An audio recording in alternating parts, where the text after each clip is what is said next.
Et si vendre vos objets en ligne vous exposait à bien plus que de simples négociations? Savez-vous reconnaître une arnaque avant qu'il ne soit trop tard?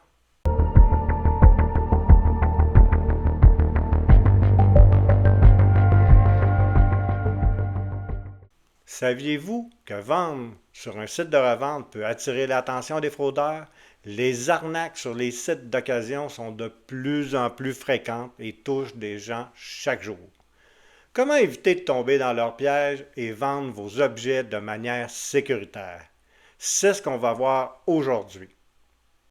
Prenons l'exemple de Nathalie qui a voulu vendre 2 billets de spectacle en ligne.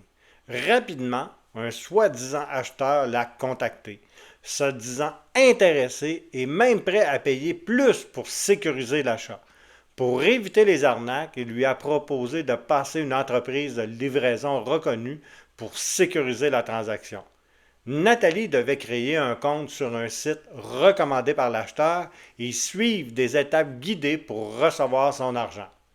Le problème, ce site n'avait rien à voir avec une entreprise de livraison. C'était un faux, créé par le fraudeur pour capter les informations bancaires de Nathalie. Une fois sa carte utilisée, son compte a été vidé en quelques clics. Comment c'est arrivé? Nathalie a cliqué sur un lien frauduleux, a créé un compte et s'est retrouvée redirigée vers une fausse page de sa banque. En y inscrivant ses données personnelles, le fraudeur a pu accéder à ces informations et lui voler son argent. Cette technique est de plus en plus courante, mais heureusement, il y a des moyens de s'en prémunir. Comment éviter ce genre d'arnaque? Restez toujours sur le site de la plateforme de vente.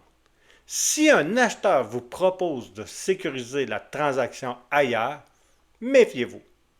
Ne cliquez jamais sur un lien envoyé par courriel ou messagerie instantanée pour accéder à une plateforme bancaire ou de livraison. Allez directement sur le site officiel en tapant l'adresse de votre navigateur. Ne fournissez jamais vos informations bancaires sur un site tiers et n'acceptez jamais un paiement par carte pour une vente. C'est toujours l'acheteur qui doit effectuer le paiement. Vous avez un doute? Contactez votre institution financière et avertissez la plateforme de vente. Ils pourront vous guider et, dans certains cas, bloquer un compte suspect. Considérez également utiliser une zone d'échange sécurisée pour votre transaction. Saviez-vous que le service de police de la Ville de Montréal, le SPVM, la Ville de Québec et plusieurs autres municipalités au Québec offrent de tels espaces? Ces zones surveillées par caméra, accessibles 24 heures sur 24, 7 jours par semaine, sont conçues pour des transactions en toute sécurité. Elles permettent de rencontrer les acheteurs et de finaliser l'échange des biens en toute confiance. Un autre exemple courant d'arnaque. Récemment, une jeune femme a voulu acheter un cellulaire à 800 sur un site de vente en ligne.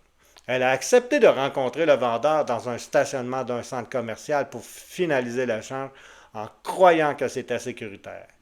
Oui, pour elle, mais encore là, sur place, elle a inspecté le téléphone et à première vue, tout semblait en ordre. Cependant, après l'achat rendu à la maison, elle a découvert que le téléphone était en réalité un modèle de démonstration. Un démonstrateur que tous les fabricants utilisent pour les présentoirs en magasin et qu'on peut se procurer pour quelques dollars. Si cette transaction avait eu lieu dans une zone d'échange sécurisée, elle aurait pu, avec l'aide des services de l'ordre, repérer l'arnaqueur et peut-être récupérer son argent, mais surtout porter plainte pour vol et fausse représentation.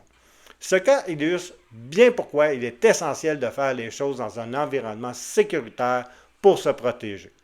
La vigilance est la clé pour les transactions en ligne sécuritaires. Protégez-vous. Si cet épisode vous a été utile, n'hésitez pas à le partager pour aider d'autres personnes à se prémunir des arnaques en ligne. Merci d'être avec nous et à très bientôt pour les prochains podcasts du Cybervigilant.